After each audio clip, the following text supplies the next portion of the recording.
falta un minuto para empezar. Y bueno, qué bueno que pudieron inscribirse y participar hoy en este ciclo de conferencias. No sé si alguien más nos quiere compartir de dónde se está conectando.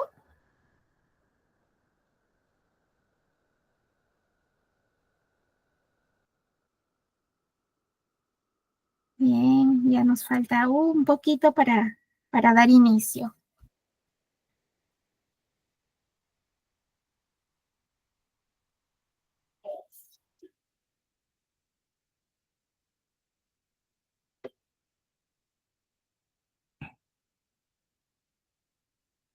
Empezamos 8:05 para los nuevos ingresantes.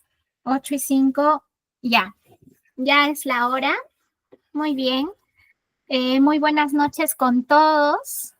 En primer lugar, quiero agradecerles por conectarse hoy a esta charla, a este ciclo de charlas gratuitas organizadas con el motivo del Día Mundial de Concienciación sobre el Autismo.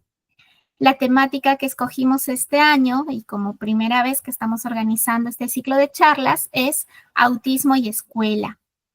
Este ciclo de charlas nace en base a una necesidad, ¿no? Que observamos muchas familias que criamos a pequeños autistas y no tan pequeños también, o que también tenemos el diagnóstico y observamos pues que la escuela es un gran desafío, tanto para la comunidad educativa como también para nuestros peques. Entonces hemos con mucho entusiasmo organizado este ciclo de conferencias que está dirigido a profesionales del área de educación, tutores, peques, tutores de peques autistas y en realidad al público en general de toda la comunidad educativa y quienes quieran, familias, padres, los que quieran informarse sobre este tema. El día de hoy tenemos la charla de derechos y casos de discriminación de estudiantes autistas que será dictada o facilitada por Nelly Lucía Herrera Santos. Más adelante les voy a comentar su bio, ¿no? Hoy es la primera charla de 4 charlas que habrán. Lamentablemente la de ayer por temas de fuerza mayor, por el paro, tuvimos que postergarla con mucha pena, pero no se preocupen, que va a ser el próximo martes, ya a sus correos les debe haber llegado la nueva programación y vamos a pasar primero a presentarnos quiénes somos nosotros. En primer lugar me presento, mi nombre es Natalia Espinosa y formamos parte o hemos fundado una organización no gubernamental llamada Acción Neurodivergente, que promueve el respeto y acceso al ejercicio de los derechos de las personas neurodivergentes y o con discapacidad psicosocial. Esa es nuestra razón de ser. Y tenemos 3 ejes de trabajo. El primer eje es derechos de las personas con discapacidad, dirigido por Nelly Herrera Santos. El segundo eje es investigación, innovación y soporte comunitario, dirigido por Sara Herrera Santos. Y por último, psicoeducación, fortalecimiento de capacidades y redes de apoyo, dirigido por mi persona. Yo soy Natalia Espinosa. Entonces, sin más preámbulo, vamos a presentar a la ponente del día de hoy, quien es Nelly Lucía Herrera, quien es abogada por la Universidad Nacional Mayor de San Marcos, con estudios de maestría en gestión pública. Es directora y cofundadora del Centro Legal Comunitario María Trinidad Enríquez, ¿no? Desde donde tiene bastante experiencia llevando casos relacionados a neurodivergencia. Con 10 años de experiencia, con especial énfasis en derechos de poblaciones vulnerables, incluyendo derechos de las personas con discapacidad. Asimismo, es estudiante de psicología y creadora de la cuenta Una Chica con TLP. Así que vamos a darle la bienvenida a Nelly Herrera. Voy a pasar a presentar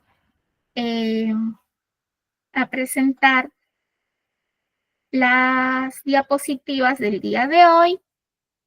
Aquí está. No sé si es que se observa bien esta pantalla. Me comentan, por favor. Esto es lo que puedo mostrar. ¿Se observa bien? Creo que Voy me a puedes abrir, dar la opción ahí de, presentar. presentar. Ahí está, perfecto. Perfecto. Una última pregunta. ¿Se ve la ventana flotante que tengo aquí en la pantalla? Sí. El cuadro negro, sí, lo voy a Sí, cerrar. se Entonces, ve.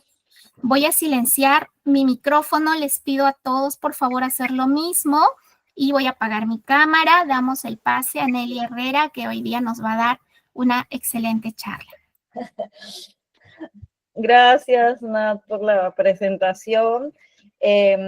Bueno, lamentablemente la charla que teníamos ayer se tuvo que posponer, pero no se preocupen que igual la vamos a tener el día martes siguiente, la siguiente semana.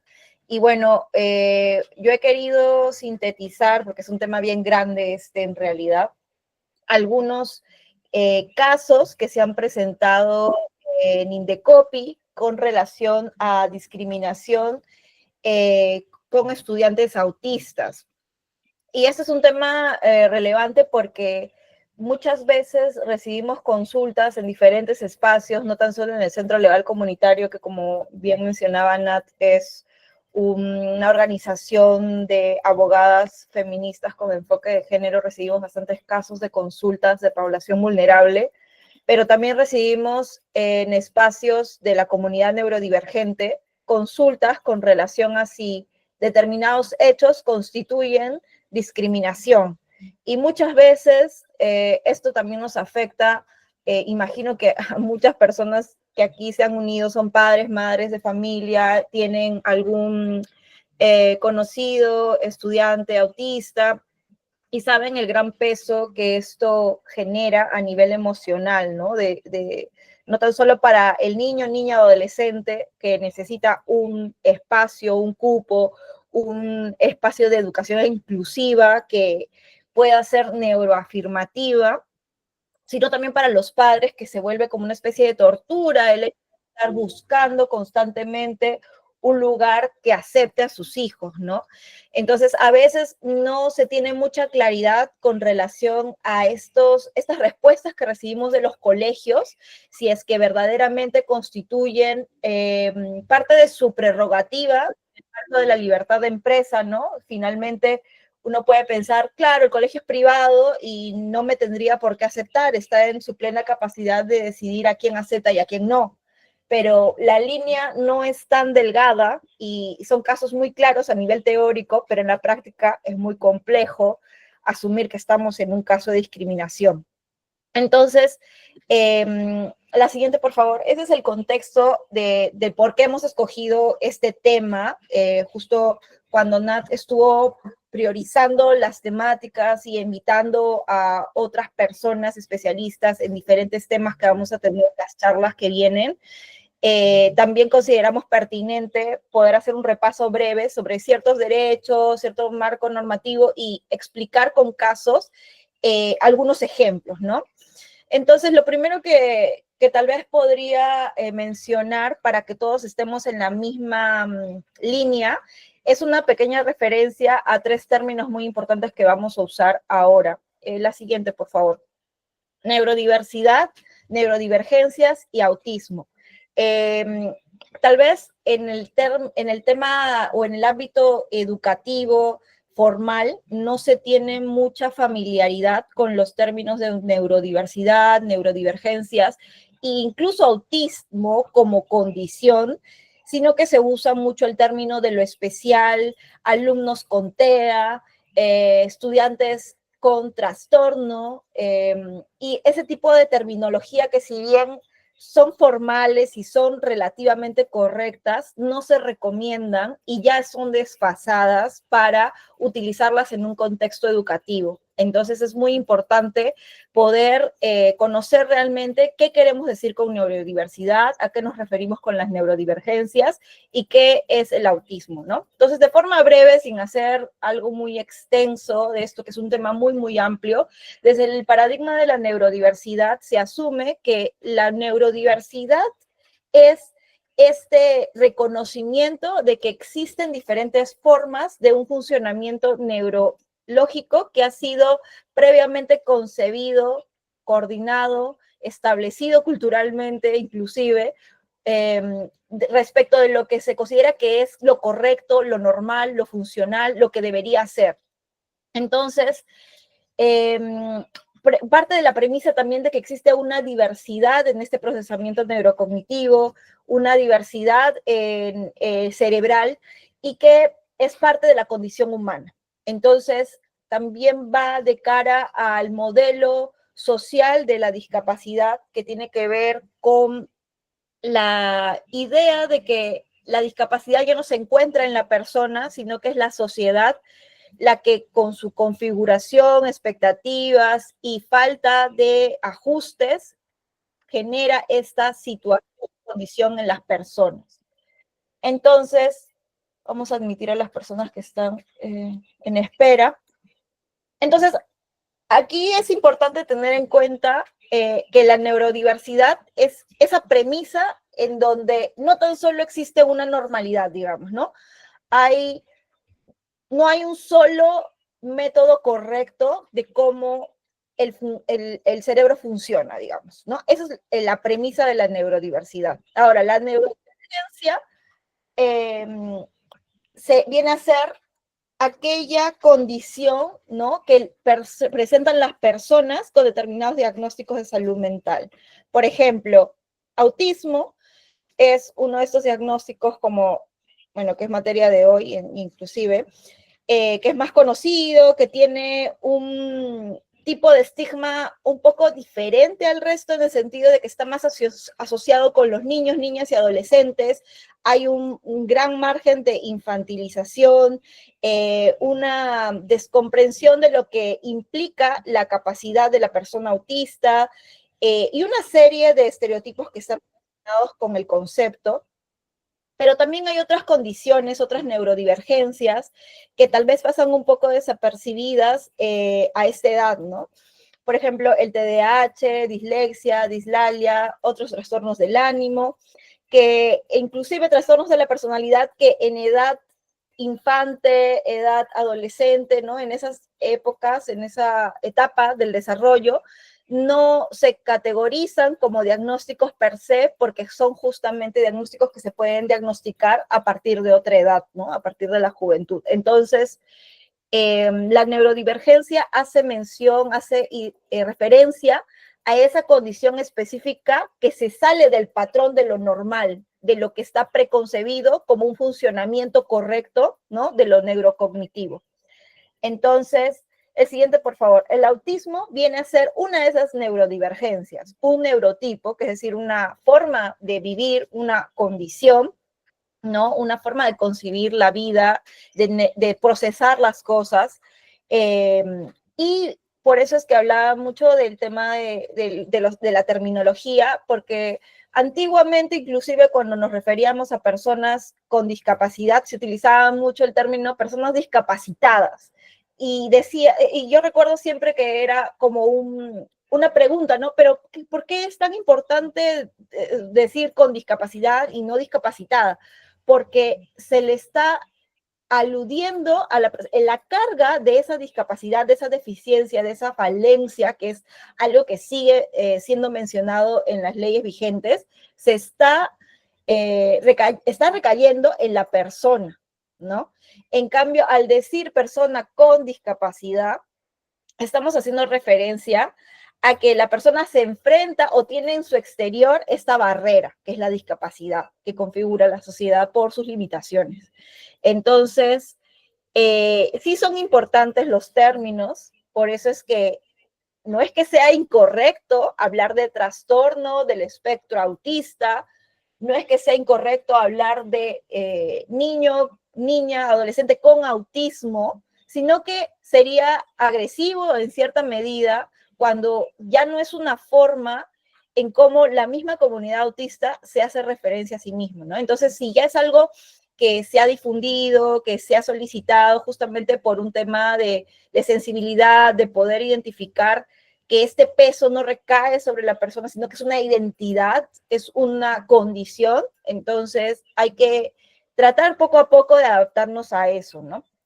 Entonces el siguiente creo que hace mención ya a algún repaso, ¿no? El tema de la neurodiversidad es un concepto relativamente nuevo que surgió en los 90 y es un concepto político, social, más no médico, ¿no? Cuando hay mucho debate sobre esto es neurodiversidad, esto es neurodivergencia, no es neurodivergencia, en realidad no es una tabla la que tengamos taxativamente qué diagnósticos entran o no. Hay un concepto más político, social, respecto a lo que ya he mencionado, de poder aceptar la diversidad, que propiamente de lo que configura un catálogo de diagnósticos, que sí es lo que tiene, por ejemplo, los catálogos médicos, ¿no?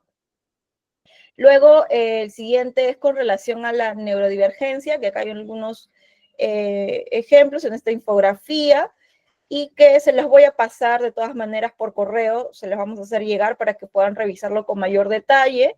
Luego tenemos una breve referencia, que en esto no me voy a detener mucho, que tiene que ver con cómo ha ido la evolución del concepto de discapacidad, ¿no? En un primer momento teníamos el enfoque divino, el enfoque de la divinidad, de que ha sido castigada una persona como un pecado que ha cometido o alguna de sus generaciones y como consecuencia de ello ha recibido esta malformación, esta manifestación sobrenatural y debe ser eliminado, ¿no? Entonces ahí había una forma de resolver esta discapacidad eliminando ese factor, ¿no?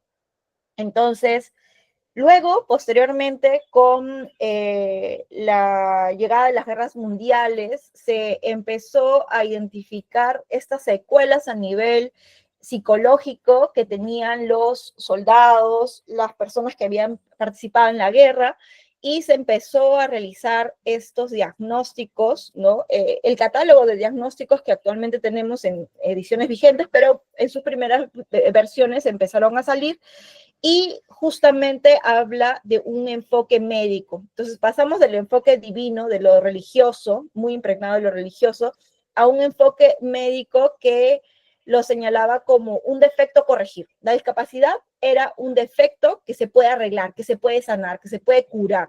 De ahí la analogía con la enfermedad, y muy relacionado con la enfermedad, ¿no? Entonces, por eso existía un enfoque muy paternalista, muy de anular a la persona, resolverle el problema, solucionar, sanar, curar, ¿no? Entonces, esto en el marco de la discapacidad psicosocial eh, es incluso mucho más gatillador, ¿no? Porque constantemente se recuerda que la condición que no tiene una cura, propiamente, porque está consignado en el esquema médico como un trastorno, como una enfermedad, y se asume adicionalmente que no tiene cura y es visto como una condena. Y constantemente estos diagnósticos de salud mental son vistos como una condena, algo de lo que no se puede salir, y no se acepta la idea de que es una condición o no se cambia el chip, ¿no? De poder transmitir esto como una condición con la que se tiene que aprender a vivir, porque existen determinadas condiciones con las que no tenemos conocimiento, no nos la enseñan en el colegio, no aprendemos, incluso personas neurotípicas, a regular nuestras emociones, a identificar nuestras emociones. Entonces, imagínense, para personas neurodivergentes que no cuentan con estas herramientas, con mayor razón existe pues dificultades, ¿no? Entonces, posteriormente a esto del enfoque médico, que estaba visto como una enfermedad a corregir, una discapacidad, ¿no? Un defecto, tenemos el enfoque social, que hace énfasis en que la discapacidad la define el entorno, ¿no? La discapacidad está definida, establecida, limitada por los obstáculos y barreras que están en la sociedad, ¿no? Con relación al entorno físico, social y de otras características. Es decir, el contexto que rodea a las personas con discapacidad. Entonces, se bajó un poco el enfoque en la persona y se concentró más en la sociedad, responsabilizando a los estados de establecer medidas afirmativas para poder compensar ese acceso al ejercicio pleno de sus derechos, ¿no?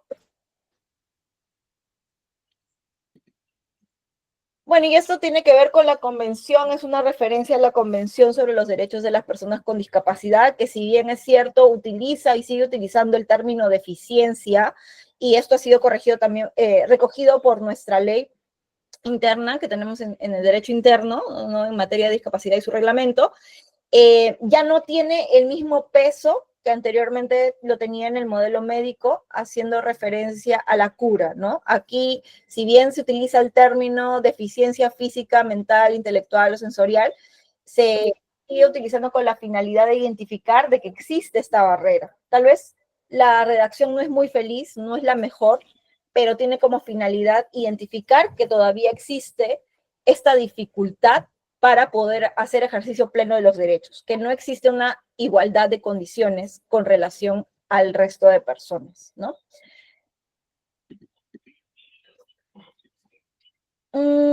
A ver, creo que en la siguiente hay una referencia a un avance respecto de las barreras, ¿no? En el caso de las personas con discapacidad psicosocial, las barreras sociales se consideran a la estigmatización, la discriminación, que es justamente uno de los temas de los que vamos a hablar, la exclusión social o las barreras arquitectónicas que evitan la participación plena, efectiva en igualdad de condiciones de las personas con discapacidad psicosocial en la sociedad. Y bueno, esto es cómo ha recogido la ley en materia de discapacidad, la ley 29973, respecto al concepto de discapacidad. ¿Qué cosa es la discapacidad, no? Y aquí nuevamente hablamos de deficiencias, como pueden ver. Pero lo rescatable es que aquí se hace referencia a las barreras. Entonces, si bien es cierto, seguimos utilizando el término deficiencias como si fuese algo negativo, algo que se debe... disculpen que mi perrito está saliendo y entrando. Algo que se debe identificar como diferente o justamente lo que genera esa dificultad para el acceso pleno a los derechos, sí está la responsabilidad o este nexo con las barreras actitudinales y el entorno, ¿no? Entonces, eso me parece algo muy relevante como para que sea compatible con el convenio. Otra cosa importante para ya pasar a entrar a los casos que hay que tener en cuenta y que me preguntan mucho es si discapacidad es igual a incapacidad. La discapacidad no es sinónimo de incapacidad jurídica. Por muchos años, antes del 2018, que salió una modificatoria que hizo ajustes en varios artículos del Código Civil, se tenía la idea de que existía una incapacidad jurídica de ejercicio, de goce, y esto ha sido modificado.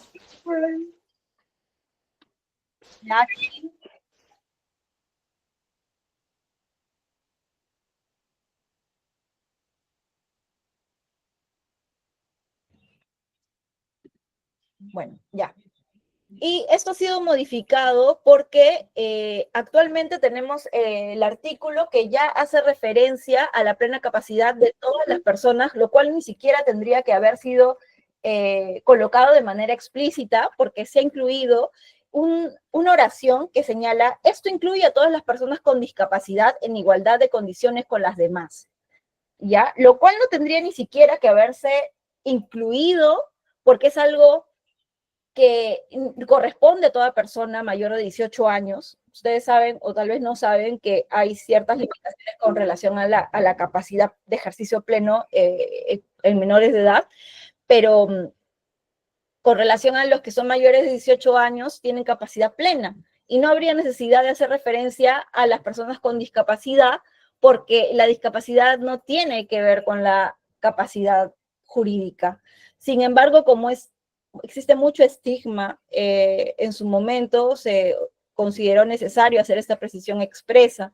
Además, otro de los cambios importantes es el referido a la interdicción.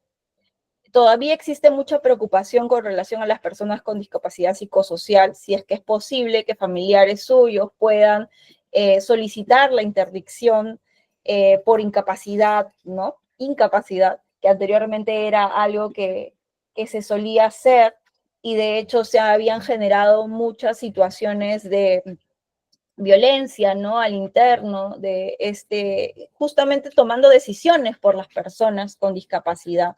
Ahora ya no existe la figura de la interdicción, existe una figura de apoyos y salvaguardias que justamente trata de hacer respetar la voluntad de la persona con discapacidad a través de una serie de mecanismos que pueden darse, ¿no? De manera notarial y judicial. Y bueno, ya algo que también me parece importante tener en referencia son los ajustes razonables, ¿no? El siguiente, por favor. El siguiente. Sí, el siguiente.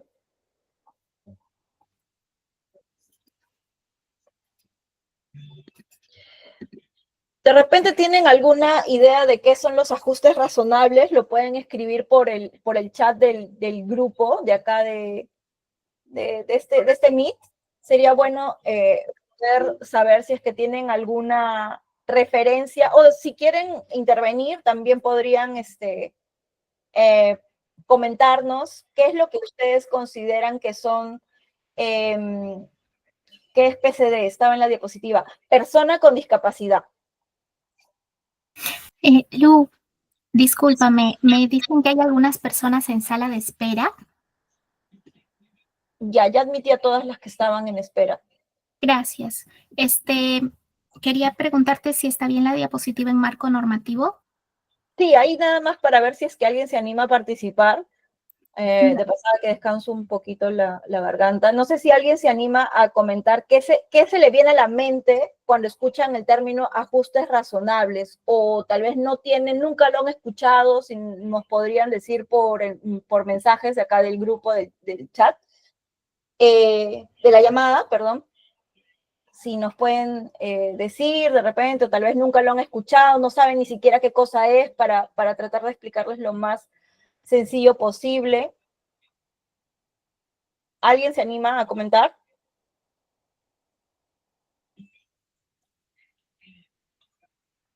No lo he escuchado, ok. Adaptaciones de acuerdo a las necesidades de cada estudiante, ok. ¿Alguien más?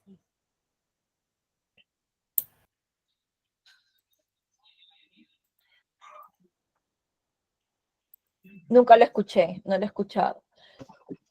Supongo que se refiere a actualizaciones referentes a información. Ok, ok.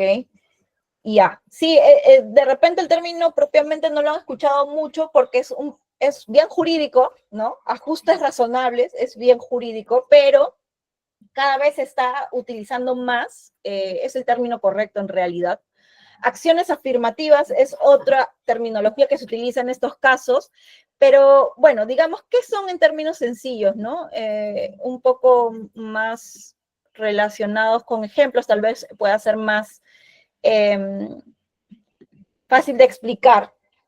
Cuando una persona, por ejemplo, tenemos un grupo de estudiantes y entre ellos tenemos una niña con dislexia, tenemos un niño autista, tenemos un niño neurotípico, digamos que no tiene ningún diagnóstico de salud mental, y nosotros hemos preparado como docentes nuestra prueba para 1 hora.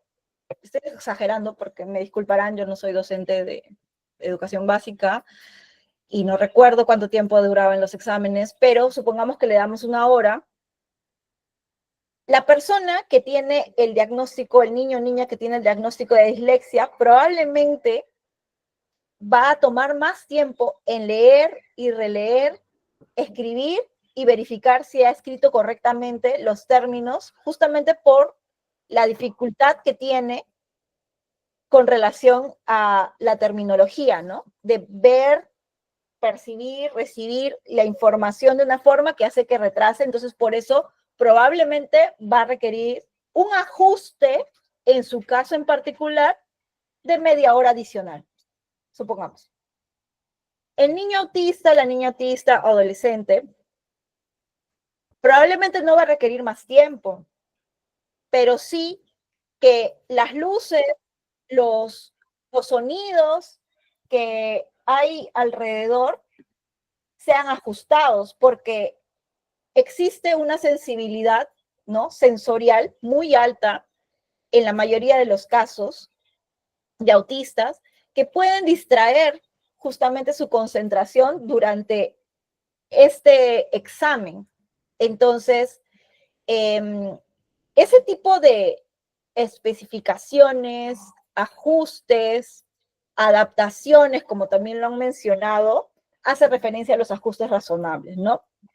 Entonces, van a variar, no es que sea una lista cerrada específica y que me dé de memoria de qué son los ajustes, no funciona así, pero podemos decir de manera general que los ajustes razonables son medidas que se toman para adaptar el entorno y las prácticas de una manera que facilite la participación plena y equitativa de las personas neurodivergentes, en específico porque estamos hablando de autistas, pero en general de las personas con discapacidad se aplica, ¿no?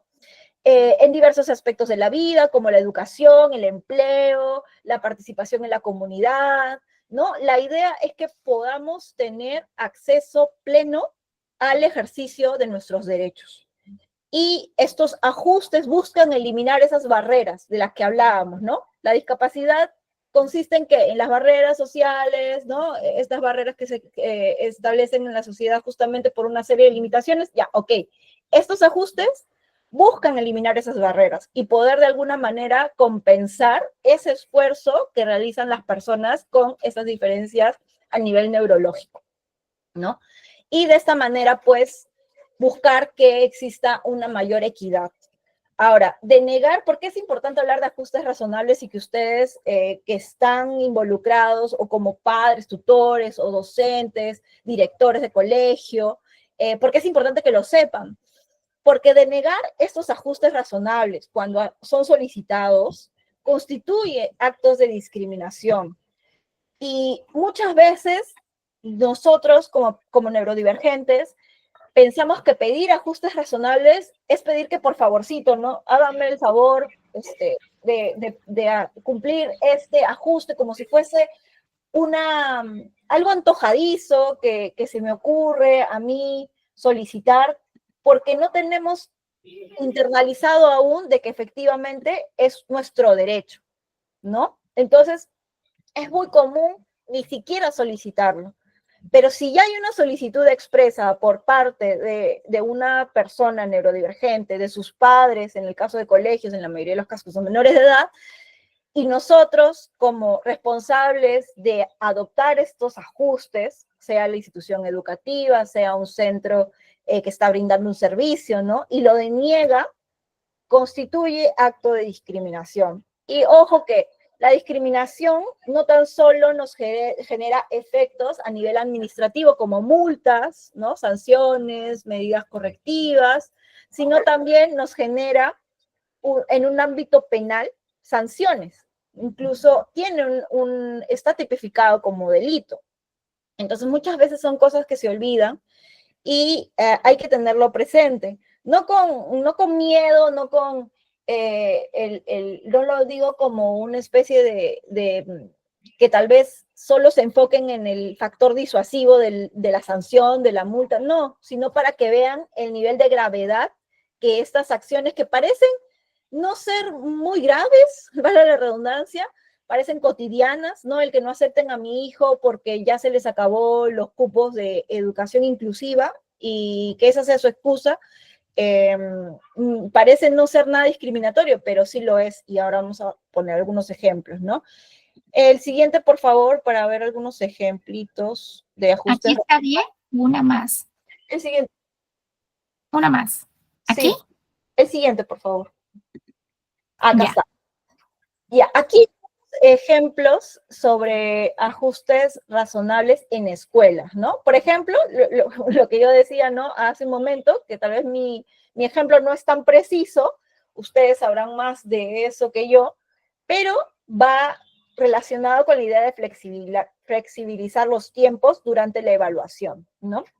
El uso de pictogramas, apoyos visuales, permitir descansos sensoriales, a veces el estar sobreestimulado, tanto a nivel auditivo, visual, con las luces, los sonidos, que existe tanta sensibilidad en autistas que se puede escuchar la electricidad, la luz, sientes que te quema como si fuese el sol, y una serie de sensaciones que de repente no son fáciles de comprender, pero que están ahí.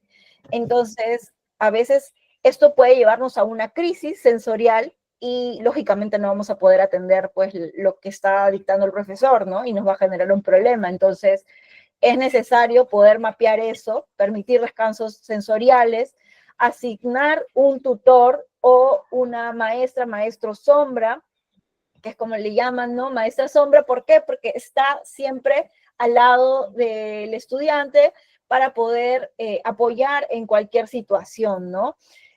También, y hay muchos colegios que no lo permiten, aunque parezca difícil de creer, porque finalmente el apoyo, ¿no? Este apoyo de maestra, maestro sombra es asumido por los padres, pero muchas veces no lo permiten los colegios.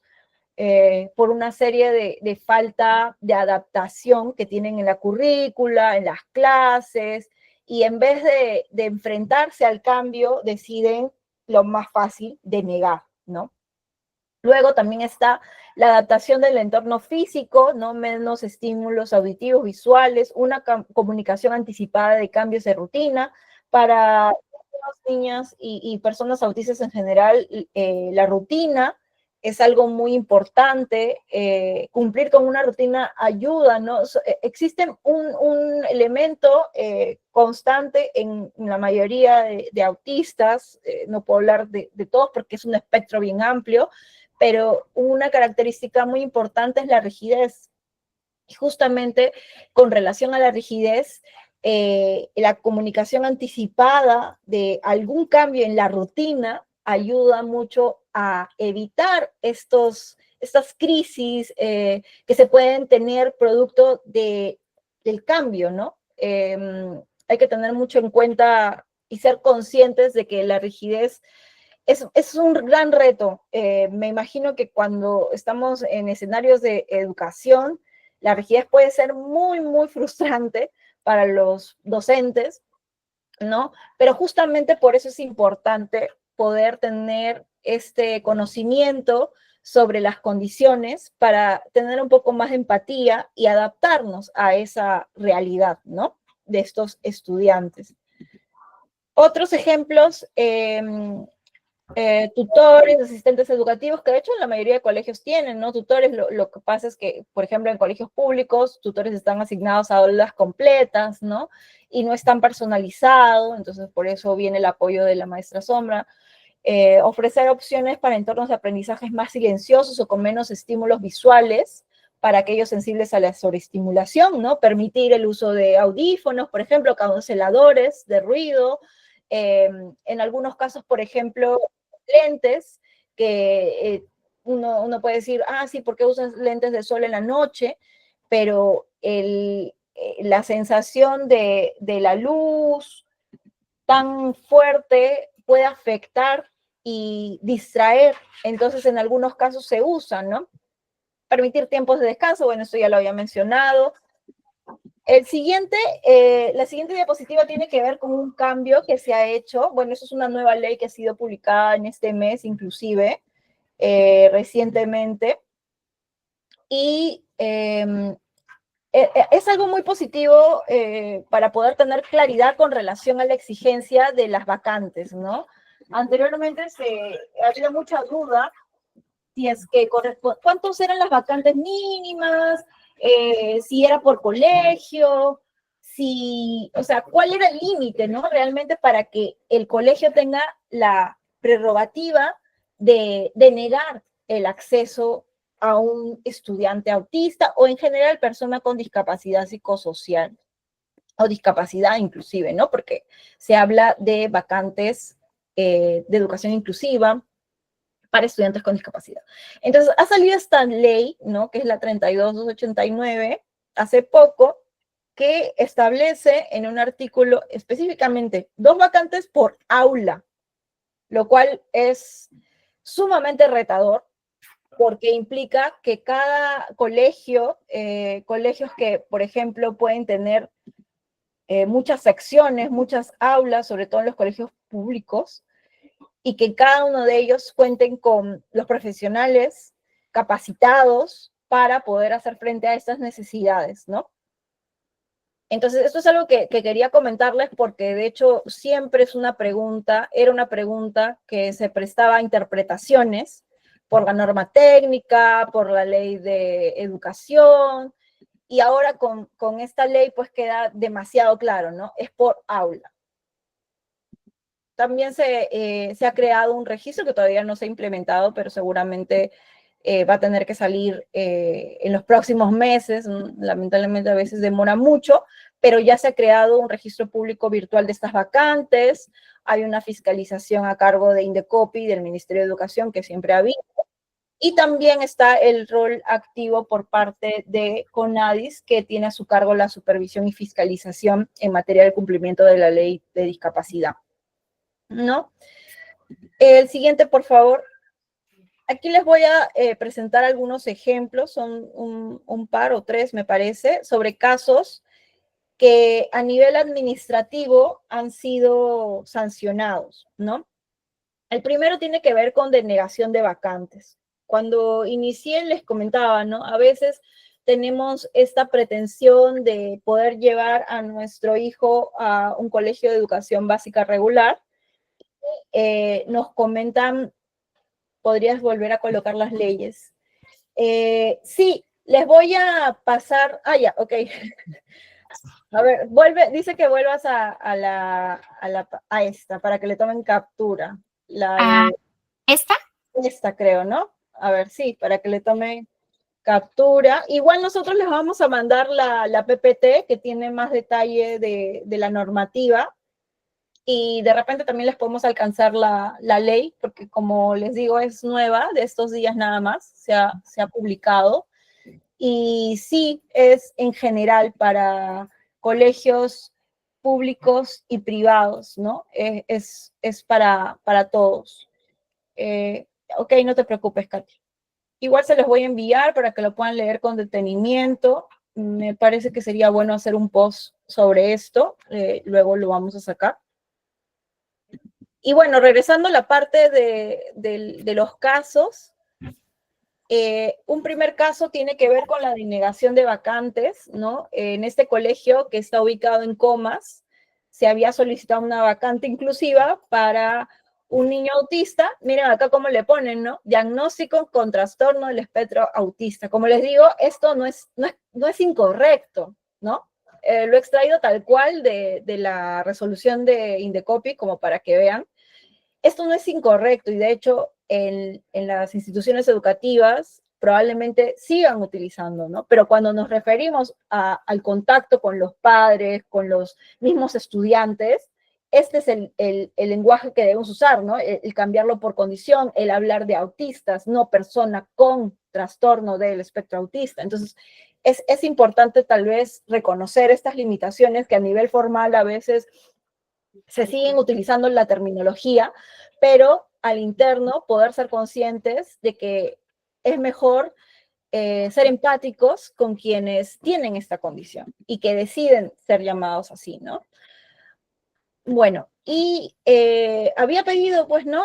La vacante, y se da este argumento que es súper, súper común, que lo he escuchado muchas veces y que incluso se da en diferentes escenarios en los que primero no se hace mención a ninguna condición y luego por ahí se pregunta, ¿no? Ya se está pagando la matrícula y todo, y por ahí sale el tema de que el niño o niña, adolescente es autista, y dicen, no, ya no tenemos ya.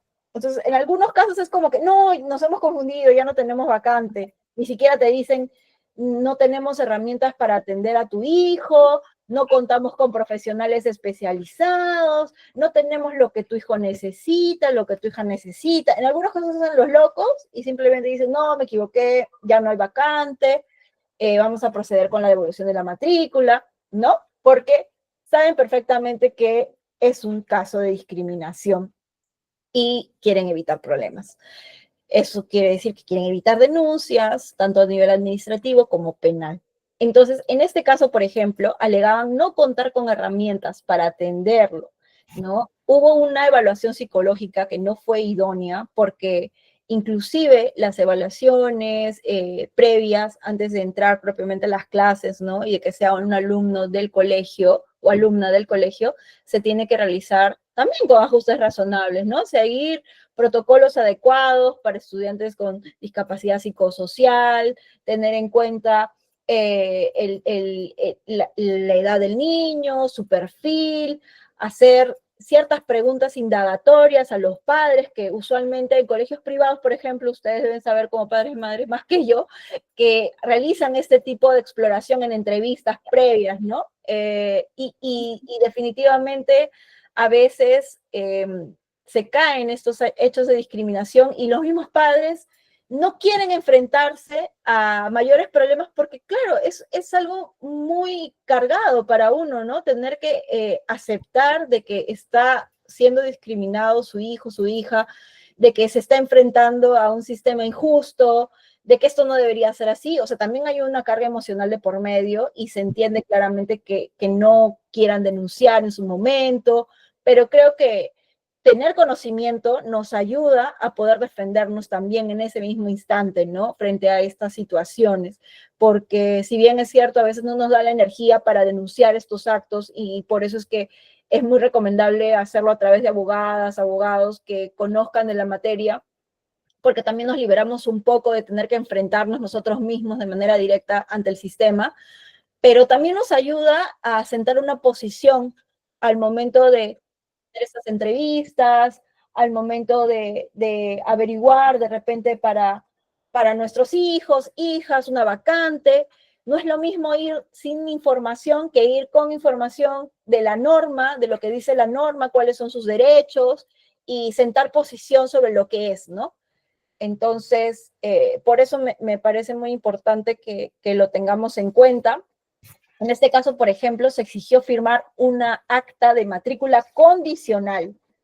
Es decir, como existía esta posibilidad de que probablemente el niño o niña no se adapte a las condiciones actuales del colegio y el colegio no tenía las expectativas de mejorar, de adaptarse, de contratar profesionales, simplemente señalaban que no cuentan con las herramientas y que por tanto no podían aceptar a su hijo, ¿no? Entonces, el Indecopi sancionó por discriminación directa. No voy a entrar a tallar en las infracciones, ¿no? Porque eso ya es un tema más legal de Código del Consumidor y específicamente a nivel administrativo se ve la configuración de un tipo infractor, pero lo que sí les puedo mostrar que me parece importante son las sanciones. En la siguiente diapositiva ahí pueden ver, ¿no? Una UIT por negar la vacante inclusiva, eso es uno. Otra UIT por evaluación psicológica inadecuada. Y 9 UITs por discriminación directa.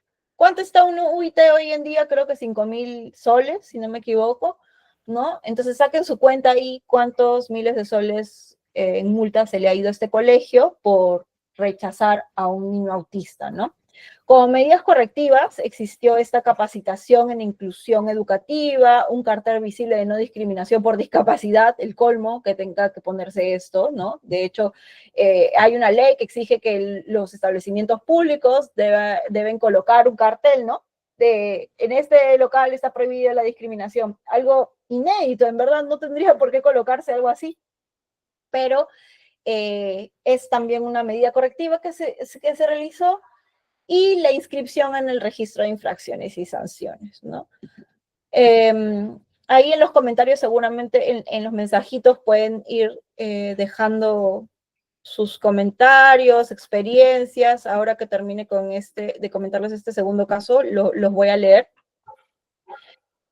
También se da la discriminación durante el proceso de matrícula, ¿no? Por ejemplo, en este colegio, Marcan, que es bien conocido, se negó la matrícula alegando que el progreso del menor y supuesta incapacidad era obstáculo para que pueda adaptarse al currículo bilingüe, ¿no? Es un colegio bilingüe y no confiaban en que, por su condición, el menor pueda garantizar, pues, ¿no? Su progreso educativo. Entonces, al ser el caso de que no tenía sustento legal ni pedagógico, contravenía toda norma, no había, para poder nosotros sustentar una denegatoria en un caso excepcional, tendría que haber un motivo razonable, ¿no? En este caso no existía ningún sustento que permita denegar esta matrícula. En la siguiente diapositiva me parece que hay un poco más de contexto. Aquí está. Prohibición del acompañamiento por shadow teacher. Este es el maestro sombra, la maestra sombra, ¿no? El colegio había aceptado acompañamiento previamente, luego de un momento a otro cambió su política, ¿no? Eso era lo que les decía. Hay algunos colegios que no aceptan. Incluso el shadow teacher, el maestro sombra, maestra sombra, es asumido por los padres. Pero también me imagino que es una forma muy visible de identificar aquellas faltas que puede tener el colegio con relación a la educación inclusiva, con relación a la ausencia de ajustes razonables para los hijos, autistas, ¿no? Y al haber tanta conexión, tanta comunicación con los maestros sombra, maestras sombra, me imagino yo, por un tema ya de criterio, que por eso tampoco les convenía, ¿no? Porque no hubo una justificación objetiva en este caso.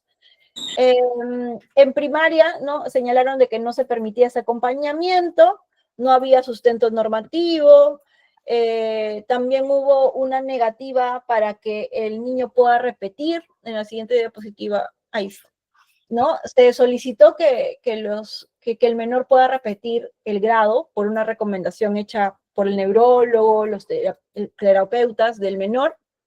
Sin embargo, el colegio lo denegó por la falta de vacantes. Y justamente a esto se refiere el acto discriminatorio, ¿no? A este extremo, que se le denegó que pueda acceder a una nueva matrícula porque no se habían buscado alternativas, no había vacantes para que él pueda inscribirse, pero nada de eso estaba justificado. En realidad estaba encubriendo un acto de discriminación, ¿no?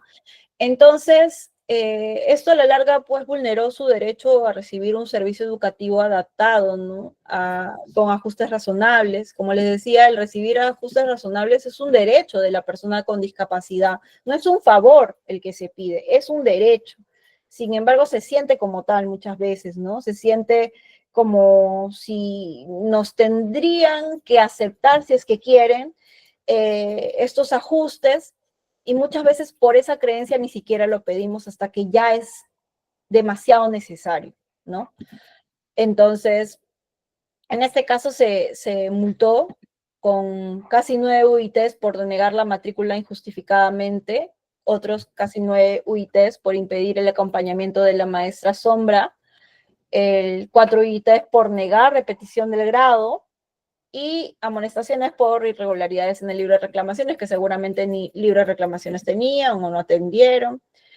Y adicionalmente, medidas correctivas son como una especie de complemento de órdenes que da la autoridad administrativa al administrado, en este caso el colegio, y concretamente el promotor del colegio, para que corrija la situación que ha causado esta infracción, ¿no? En este caso, lo que dictó fue una carta de disculpas, capacitación obligatoria al personal del colegio en inclusión y no discriminación, ¿no?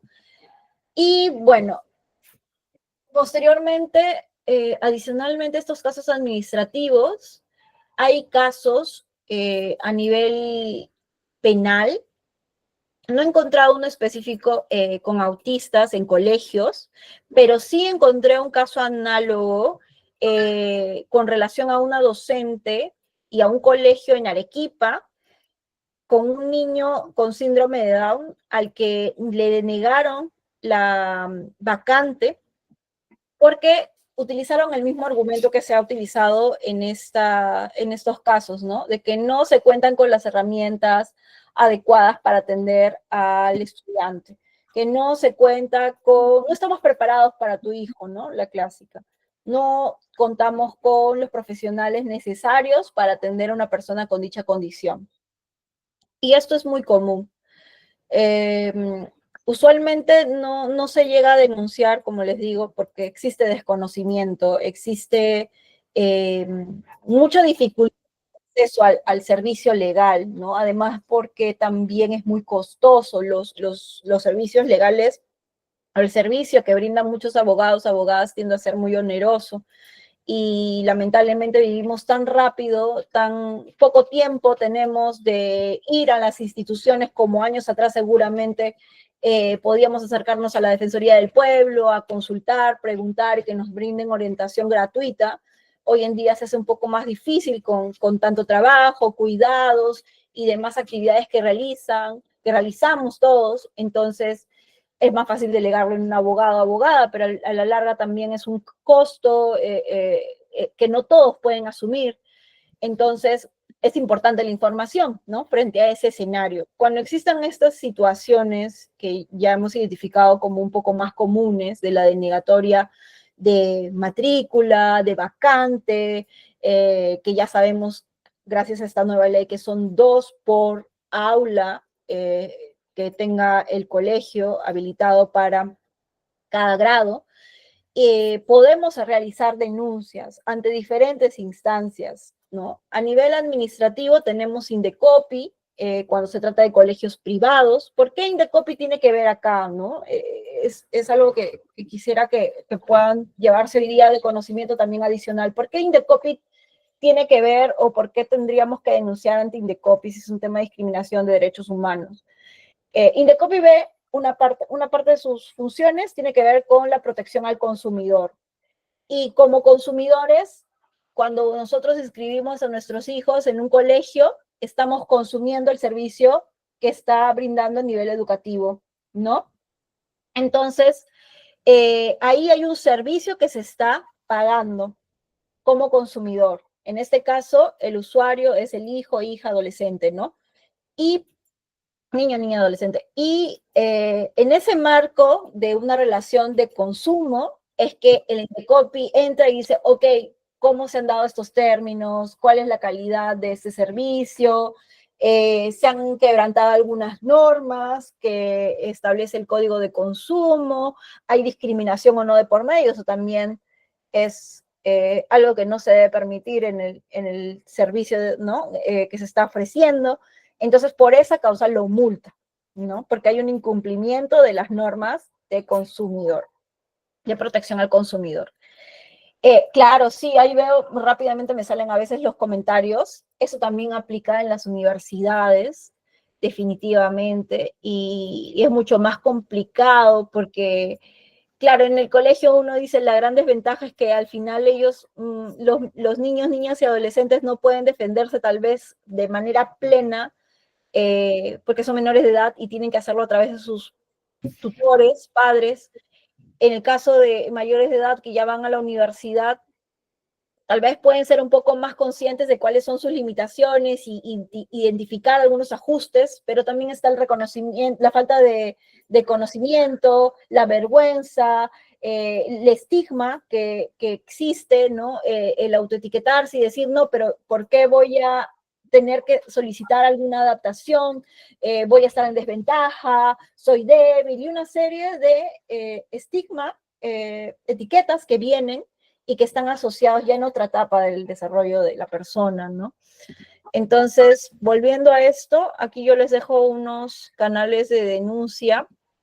En Indecopi, ustedes pueden presentar una denuncia de manera gratuita, no es necesario que paguen alguna tasa para la queja, digamos. Propiamente a nivel legal hay 2 términos importantes en Indecopi, ¿no? La queja, que es gratuita, y la denuncia, que da inicio a un procedimiento administrativo que sí tiene una tasa, ¿no? Que no pasa los 100 soles, si no me equivoco, no recuerdo en cuánto está ahorita, pero siempre cuando uno denuncia, siempre deben tener en cuenta que tienen que mandar la gran cantidad de pruebas necesarias. Porque si bien es cierto, uno puede presentar la denuncia sin pruebas, no es obligatorio presentar pruebas, se me va a caer la denuncia si no coloco información que permita generar convicción sobre los hechos que estoy alegando. Eso por criterio. Entonces, si yo voy a denunciar a Indecopi, voy a denunciar a Conadis, Conadis también tiene la función, ya no en el marco de consumo, sino en el marco de la protección de los derechos de las personas con discapacidad, tiene esta función de velar por el cumplimiento de sus derechos. Entonces, ahí también se pueden presentar denuncias. Y siempre, como les digo, cuando se presenta una denuncia hay que fundamentarlo, ¿no? Descripción clara de los hechos. A veces hay muchas denuncias que se presentan y no se entienden, ¿no? Y uno tiene que estar llamando al administrado, al usuario, y preguntarle qué es lo que ha querido decir aquí, no se ha entendido, cuándo fueron los hechos. Entonces hay que hacer una descripción muy, muy clara de los hechos, acompañarlo de... Hoy en día tenemos la tecnología a nuestro favor, casi todo eso por WhatsApp, grabamos las llamadas, grabamos esta reunión que estamos teniendo, de igual manera se graban audios, se graba todo lo que se pueda grabar, y cuando una persona está participando de la conversación, esa grabación, por más que no lo haya comunicado, no es ilegal, entonces se puede utilizar, siempre y cuando uno esté participando de la conversación que está grabando, ¿no? Para que lo tengan en cuenta, porque también es algo que preguntan mucho, con temor, ¿no? Para utilizar las grabaciones y utilizarlas como prueba. Eso también se puede denunciar ante la Defensoría del Pueblo, online, tiene una plataforma amigable para presentar la queja, es muy rápido. Esto se realiza contra instituciones públicas, pero también cuando hay servicios de esta naturaleza, ellos interponen sus buenos oficios, ¿no? Por temas de educación, servicios públicos, entonces también es una opción. Y lógicamente con las entidades del Ministerio de Educación, ¿no? Las oficinas que tienen que ver con la jurisdicción del colegio, ¿no? Por ejemplo, la UGEL, la DREL. Y otra adicional, que si en algún momento tienen un caso grave, ¿no? De discriminación, en el que no tan solo haya una denegatoria a un estudiante autista, sino que también haya bullying, maltrato, violencia, frente a un escenario por parte del colegio, maestros, entre compañeros, ¿no? Que también lamentablemente son casos que se presentan y es algo mucho más complejo.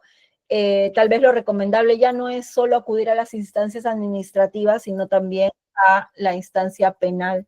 Y en ese caso hay una fiscalía que está especializada en materia de derechos humanos. Entonces, si van a realizar alguna denuncia, yo les recomendaría que no la realicen por la policía, por la comisaría, a menos que vayan acompañados de un abogado o abogada que pueda ayudarlos a presentar adecuadamente la denuncia, y en el mejor de los casos directamente con esta fiscalía, porque está especializada en esta materia, ¿no? Y como ustedes podrán haber percibido, esta es una materia bien específica, no hay muchos profesionales que estén empapados del enfoque de discapacidad, del paradigma de la neurodiversidad, entonces siempre hay barreras de este tipo de conocimiento que tenemos que enfrentar.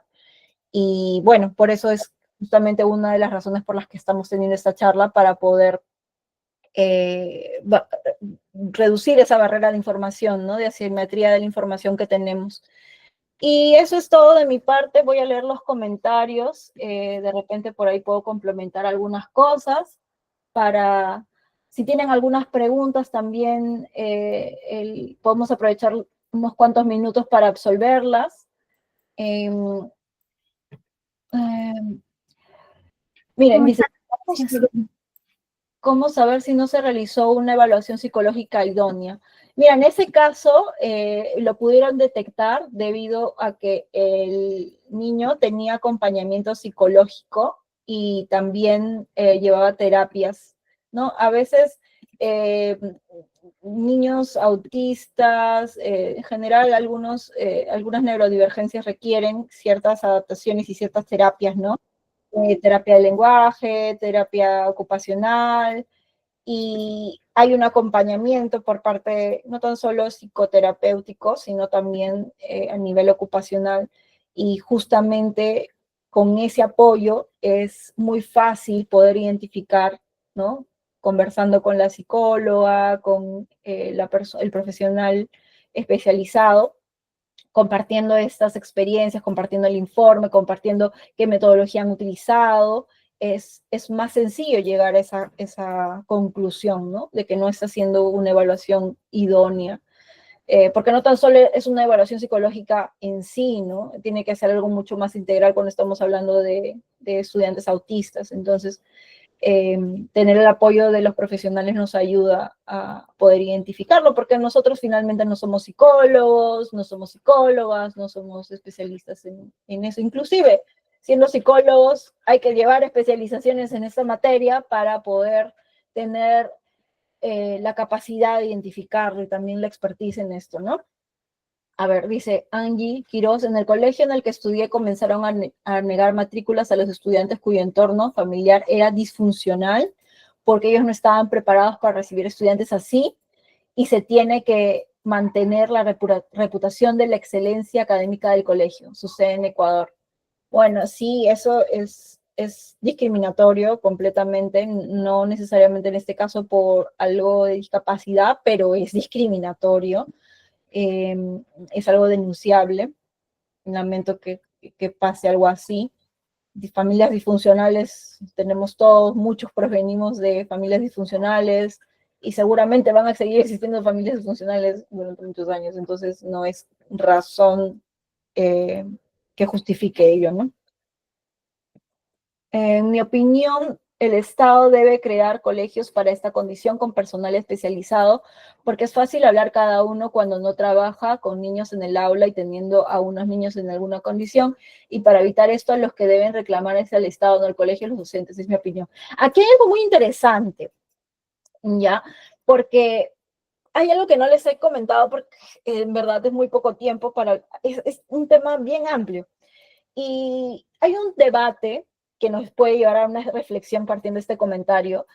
Si tenemos a personas con una condición, con una neurodivergencia, en este caso autistas, pero también otras condiciones, sería inclusivo realmente tener un centro educativo especial para estas condiciones.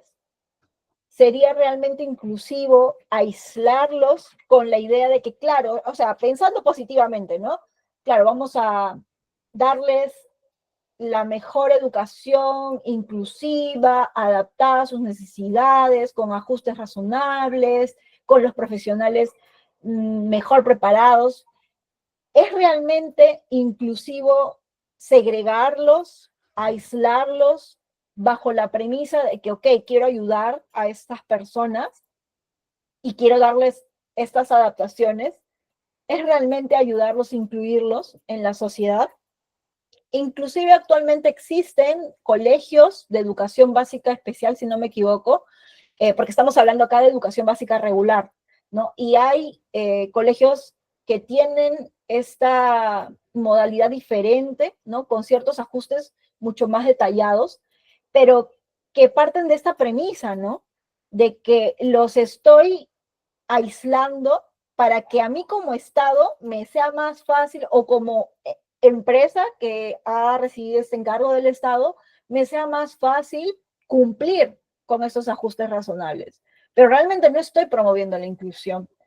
Y sí, definitivamente debe ser muy complicado. Yo no me imagino lo difícil es admirable la tarea solamente de ser docente y tener alumnos con diferentes condiciones en el aula. Definitivamente debe ser un gran reto que no es reconocido. Sabemos que en nuestro país, bueno, en Perú, hablo por Perú, pero seguramente se repite en muchos países, tenemos muy poca consideración con la labor que realizan maestras y maestros. Es una de las profesiones más gratificantes seguramente, pero menos pagadas y menos valoradas. Entonces, sí, no me imagino, es fácil hablar, claro, desde la condición externa, por un lado, pero también es cierto de que hay que tratar de ponernos en la otra, desarrollar un poquito este análisis de manera analógica, con empatía, para poder ver qué tan efectivo sería, ¿no? Segregar a estas personas, si en la realidad nosotros vivimos y nos enfrentamos a las barreras en su amplitud, ¿no? Cuando vaya a trabajar, no me voy a concentrar en un trabajo, en un centro de trabajo en el que únicamente vamos a trabajar personas neurodivergentes. Cuando vaya a un centro de recreación, no me van a dar una sala solo para mí como persona neurodivergente. Entonces, yo entiendo, ¿no? Que de repente podemos partir de buenas intenciones, pero justamente a veces la medicina termina siendo peor que la enfermedad, como dice el dicho, ¿no? Entonces sí, es algo muy interesante esa propuesta y de hecho ahora no estoy segura, pero me parece que se ha aprobado un proyecto de ley que tenía una idea similar, pero con relación a albergues para personas con discapacidad. Entonces ahí también yo me imagino, quiero pensar bien, que los congresistas al momento de proponer este proyecto, que claro, lo habrán hecho a espaldas de las personas con discapacidad, no habrán consultado a los beneficiarios, lo habrán hecho con buenas intenciones y pensar, ok, vamos a tener un lugar especializado para que estas personas puedan recibir atención, la atención que merecen, ¿no? Pero en la práctica hay un poco de esto, ¿no? ¿Qué opinan las personas que pertenecen a esta comunidad? ¿Cómo lo vemos nosotros? ¿Realmente es inclusión? Entonces, ¿cómo es realmente la vida, no? Entonces, sí, es algo que me parece muy interesante. Gracias por comentarlo. En las universidades también sucede, sí, pues esto ya lo habíamos comentado también. Si el colegio acepta al niño, es válido que le hagan firmar a los padres un compromiso en el que el niño debe realizar terapia o atención médica necesaria. Mira, depende del reglamento interno, porque si en el reglamento interno indican que como parte de los ajustes razonables que se están implementando en el colegio, solicitan que los padres no descuiden, ¿no? Porque es un tema también de protección al menor, no descuiden sus atenciones psicológicas, y de otro tipo para garantizar la educación del niño o la plena atención, el pleno desarrollo de su derecho a la educación, eh, bienvenido sea, ¿no? Pero depende mucho de las formas, de cómo se lo están colocando.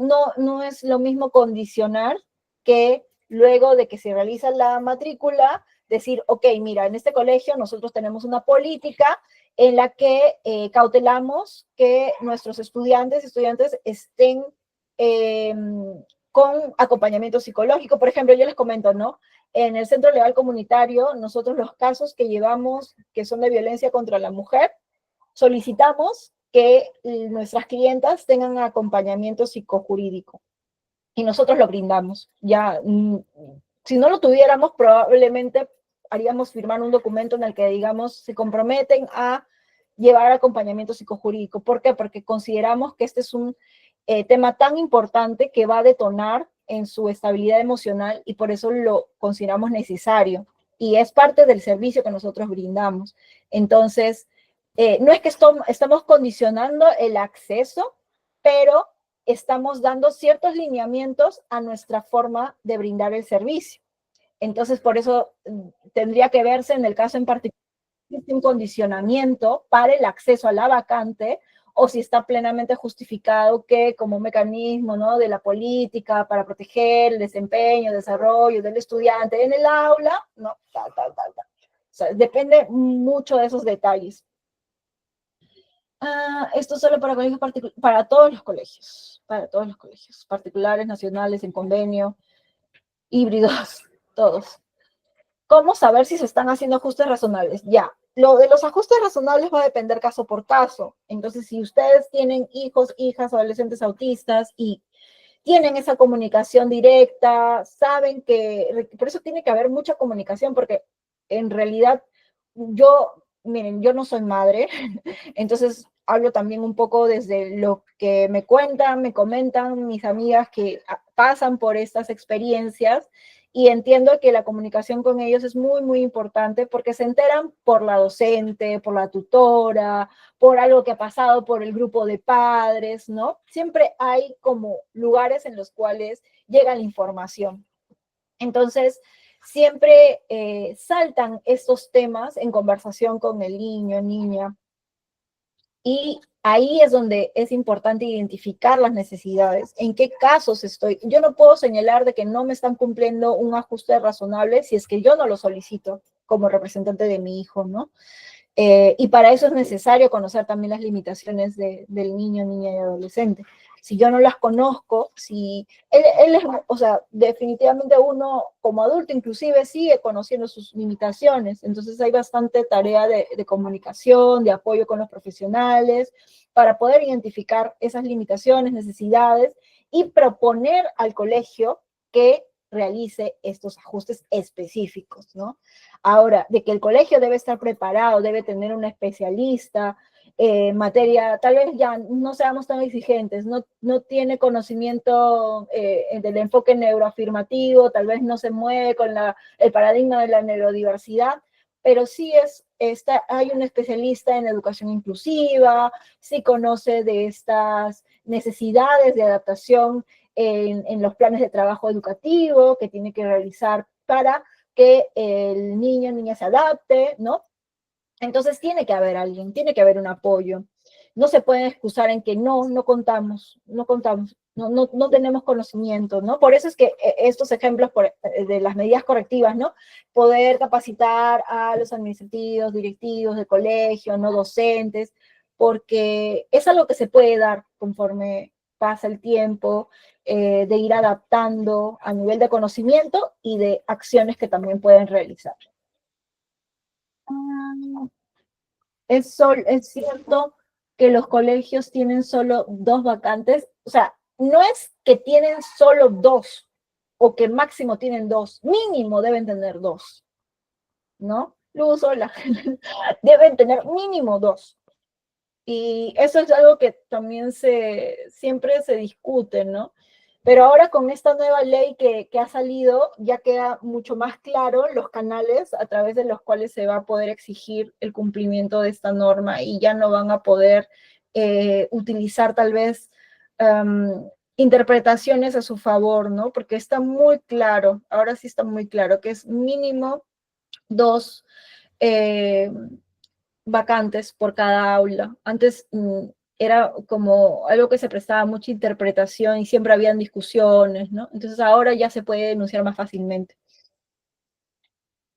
Los ajustes razonables lo hace la docente de aula o la psicóloga del colegio. Depende de la naturaleza del ajuste, ¿no? Por ejemplo, en algunos colegios existe una especialista en materia de educación inclusiva y propone al docente que pueda realizar ciertos ajustes, ¿no? Por ejemplo, si de repente una maestra ha identificado que hay un niño que tiene algunos problemas, se distrae, está en un momento súper hiperactivo, prestando atención, se concentra, está horas en algo y no puede cambiar, está en hiperfoco, digamos, ¿no? No puede cambiar su atención y se ha quedado con algo que se comentó en una hora previa, en una materia previa y sigue, ¿no? Y sigue, y ya, o sea, como que identifica ciertas características que tal vez ni los padres han notado, va y le alerta, ¿no?, a la maestra para que puedan reunirse con los padres y así va saliendo como que también conversación de la necesidad de evaluaciones, la necesidad de cómo ajustar para que el estudiante pueda aprovechar las clases, ¿no? Y adaptarse un poco a eso. Entonces ahí van surgiendo las necesidades, qué tipo de ajustes tenemos que plantear, la recomendación por parte del especialista, puede advertirlo la maestra, puede advertirlo el psicólogo, dependiendo también el funcionamiento del colegio, porque hay que ser conscientes que la realidad nos supera a veces, ¿no? En los colegios públicos a veces ni siquiera tenemos psicólogos asignados, ¿no? Y los psicólogos en su mayoría son solo bachilleres que no han recibido especialización, o sea, no es por desmerecer ni nada por el estilo, sino que lamentablemente con esa formación no nos alcanza para el nivel de expertise, especificidad que necesitamos para atender esta materia. Entonces, no nos damos abasto. Y lamentablemente a veces por eso lo más práctico en colegios públicos tiende a ser que el mismo padre, la misma madre vayan y presenten a su maestra sombra, que va a ser quien va a estar cautelando constantemente el aprendizaje, chequeando algún problema, reportando a los padres, a la maestra, ¿no? Y comunicando. Entonces, eso espero que les haya servido. Ya nos hemos quedado con el tiempo y ahí les he dejado en mi PPT, les voy a pasar, ahí están mis datos de contacto, mi correo, todo. Cualquier cosa, si tienen algún tipo de consulta, esperemos que no haya casos, que no haya casos, porque lo que no queremos es que esto nos pase, pero si en algún momento pasa, ya tienen la información o también me pueden escribir al Instagram, yo uso bastante Instagram, y nada, vamos a enviarlo por correo. Vamos a enviar la PPT por correo, por donde les hemos enviado el link de la sesión de hoy. Y el día, Nat, ¿puedes poner la PPT? Ahí al final creo que está. Nat tuvo que salir. Ni lo pongo. Sí. Ya, aquí les dejo, ahí mientras que se van saliendo mientras que vamos saliendo de la reunión, ahí les dejo mis datos de contacto y nos pueden seguir en el Centro Legal Comunitario en Instagram. También está mi Instagram personal, me encuentran como Nelly Herrera Santos, y la página del Centro Legal Comunitario, que vemos casos de poblaciones vulnerables. Y ya, eso. Les vamos a estar mandando la diapositiva y los esperamos el lunes. Vamos a tener una nueva charla. El día martes tenemos 2 charlas, van a ser con especialistas en materia de educación inclusiva, y también tenemos una especialista, me parece que es una terapeuta ocupacional, si no me equivoco. Ya, gracias, chao.